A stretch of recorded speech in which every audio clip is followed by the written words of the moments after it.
কি অবস্থা হলো ক্রেতা এবং বিক্রেতার মধ্যে, সম্পূর্ণ ভিডিওটা দেখার অনুরোধ রইল। ভাই লেবু বেচতেছো নাকি? না ভাই, আলু বেচতাম বইছি। তুমি দেখতেছো না কি বেচতেছি, আবার কোন লেবু নি বেচতেছি। ভাই চেতেন গিলে গা, আপনি বেচতে বইছেন, আমি কিনতে আইছি। চেতের তো কিছু নাই ভাই।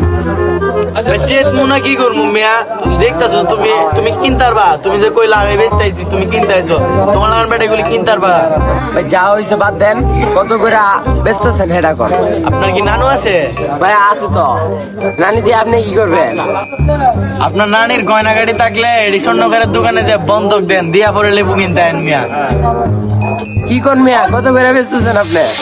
লেবু যদি হাতে নেন 100 টাকা, যদি গ্রান শুনেন 500 টাকা, আর যদি এক পিস লেবু কিনতে চান তাহলে 2000 টাকা দিতে হবে। মস্কারি শুরু করছেন মিয়া, আপনি লেবু আর কিনতে দেন, লেবু কিনতে বোঝেন। শুনে যান এ ভাই, শুনে যান, এদিকে আইন, এদিকে আইন, বসেন বসেন দেখেন গিলে গা আবার বসেন ভাই, বসেন ভাই, বসেন। তুমি লেবু কিনতে না, ভালো কথা লেবু এইটা দিলা আপর দিছিস না, দাঁড়া তুই কেমনে ব্যবসা করছিস এটা দেখবো, দাঁড়া পোলা পান লই আইতেছি দাঁড়া।